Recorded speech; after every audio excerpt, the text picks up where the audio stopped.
The Walking Dead number 172 by Robert Kirkman and Charlie Adlard. Juanita goes to get her stuff and Michonne and company get tired of waiting. She finally returns equipped with a spear, later asking Michonne for her gun back but being denied. "Whatever, I have others," she replies. Meanwhile, Annie returns to the compound with a few new horses, telling Rick to not be worried about the others before mentioning that Mikey's waiting for him. He goes and finds the boy and teaches him how to plant some seeds. While Hilltop rebuilds, Dante marks Negan's location on a map for Maggie, while Carl revels in how much progress they've been making rebuilding. Paul and Aaron decide that they want to move back to the hilltop. They go to tell Rick and find him sleeping in Andrea's grave.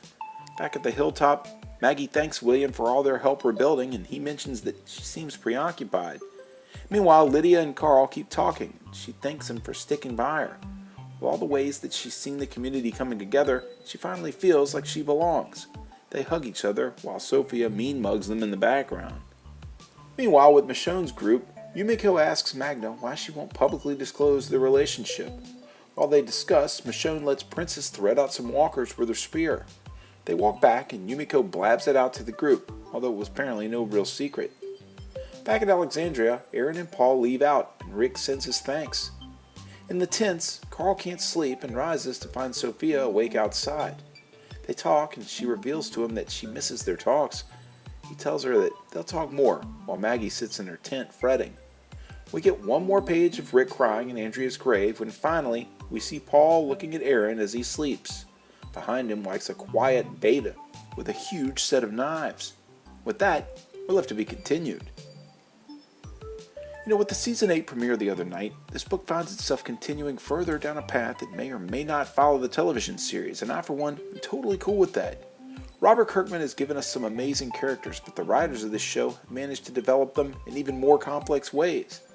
If you've ever watched this show with me, you'd see that I'm a constant critic of how much time they waste by focusing on an inanimate object like a cane or a clock for minutes at a time just to burn up some extra showtime. It's good to know that Robert Kirkman still does the same with his comics. As is par for the course, his concise last issue meant this one would be crammed with dialogue and getting a panel in for every character. Guess that means I'll be looking forward to the shorter one to come. I give this one a 6 out of 10.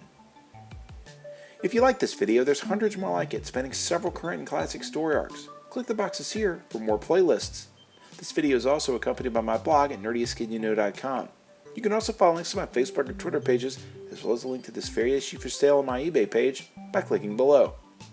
For the Nerdiest Kid You Know, I'm Sam Torito. Thanks for watching.